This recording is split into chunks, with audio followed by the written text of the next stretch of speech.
I just quit my job, and I didn't quit my job because I found a better one or anything. I didn't quit my job because I'm going to be able to sustain myself full-time from YouTube or anything, but I quit my job because that career path just isn't for me. Now, for those of you who don't know, I was a full-time video editor for a YouTube channel, and I realized after a year of doing it that this isn't what I want to do with my life, not in the slightest. I don't want to be a video editor. I don't want to be someone who sits in front of Adobe Premiere or whatever the editing software is for however many hours a day, barely talk to people, and hardly interact with others. Basically, what I'm saying is it just wasn't the right fit for me. And no shade on the guys who I was working for, I love those guys. They gave me a great opportunity and taught me a lot. I learned a lot about myself and about working full-time, and I'm just very grateful for that experience. I wish their channel becomes the biggest channel on YouTube. So if one of you all are watching this video, thank you, I really appreciate you. But in any case, I quit this job because I didn't want to be a video editor anymore, plain and simple. I just didn't want to do that anymore. It's not right for me, and I'm here to tell you about that. I'm here to tell you about the fact that it's normal for you to want to change career paths and that it's normal for you to want to stop doing something or quit. When I first started this gig, I thought I was going to be doing it for a couple of years at least. I didn't last a full year, I lasted 11 months. The way I knew that it was time to quit is that it wasn't exactly that I wasn't happy or anything. You don't do a job because you're happy, you do a job because it fulfills you. You can't really keep chasing happiness, I'm starting to learn that now. It's kind of this American dream concept of chasing happiness all the time. You're not going to be happy all the time, but you can be fulfilled for most of the time. You can be excited about what you're going to do the next day if you have the right job, and for me, editing wasn't that. I wasn't fulfilled enough by video editing to justify doing it for the next 20 years. In fact, I was working on this documentary a while back, and we were in this post-production studio, which is basically just a place where they do all the editing, coloring, and fix a bunch of stuff. There was this guy, this colorist, who was in charge of color grading the film, and he was also doing some other minor tasks, like getting rid of dead pixels on the screen, something that 97% of people will never see. It's the most annoying and minute thing that you shouldn't have to care about.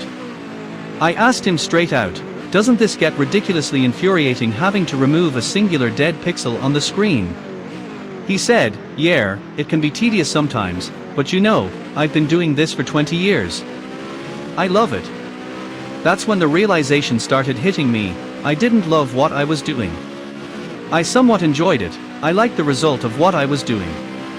I liked the fact that I helped create some pretty good pieces of content that were viewed by millions. But it just wasn't what I wanted to continue doing.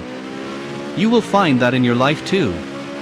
It doesn't even have to be a job necessarily, but sometimes what you're doing is not what you want to be doing. It's not what fulfills you, it's not what's right for you. This ties into the video I made recently about failure and how you need to try things. This is kind of the same thing, although it's not a failure. I don't consider what I've done with this group of people a failure by any means. In fact, I consider it a great success because it worked out for a year. Taking the leap to quit a job can be terrifying, but it's often the first step toward finding what truly excites you. I remember grappling with doubts and fears about my decision. What if I couldn't make it work? What if I regretted leaving a stable income? These questions loomed large, but I realized that staying in a situation that drained me would only lead to deeper dissatisfaction. Sometimes, we need to confront our fears to uncover what we really want. It's about making a conscious choice to invest in yourself and your future, even if it means stepping into the unknown. In my case, embracing uncertainty became an opportunity for growth. Instead of focusing on the risks, I started to visualize the potential rewards of pursuing my passion for content creation. I pictured a future where I could wake up excited about my projects, where my work aligned with my values and interests. This mindset shift helped me see that while the path ahead might not be perfectly mapped out, every step I take is a part of my journey toward fulfillment. And that's a journey worth pursuing, even when the destination feels distant. So, in my quest for fulfillment, I want to use a simple example from pop culture. Let's talk about SpongeBob. SpongeBob is a fry cook who gets paid to flip burgers every day, and that's all he does. He goes to work, flips burgers, goes home, talks to his little pet snail, and he loves his life because he loves his job. He couldn't care less what everybody else is doing. On the other side, you have Squidward. Squidward hates his job. He's miserable every day because his dream is to be a famous artist or to be part of a restaurant with higher status than the Krusty Krab. He thinks that will fulfill him, but he can't be fulfilled by this if he stays at the Krusty Krab. He has to change. Of course, this is a cartoon. Squidward is not going to change. He will stay at the Krusty Krab. But if you want to be more like SpongeBob and less like Squidward, you have to take the steps that SpongeBob is taking. You have to work a job that fulfills you, even if it maybe won't give you as much money. You have to choose, am I prioritizing money? Am I prioritizing fulfillment? Only you know this answer. Honestly, the best way to find that answer is by doing something that you hate.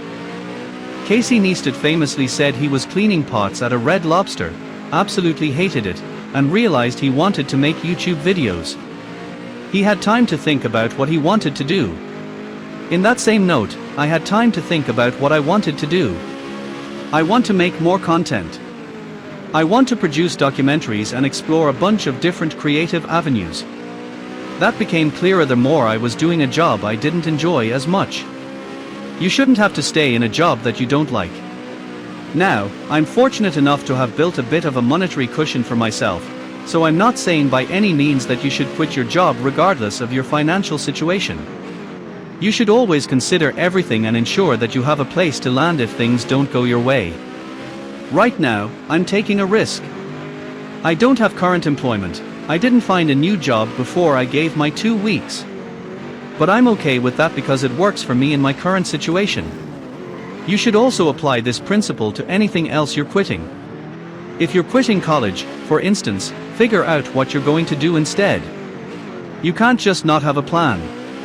You need to have a plan because if you don't, you'll fall into this weird in-between phase where you feel like you're not doing anything.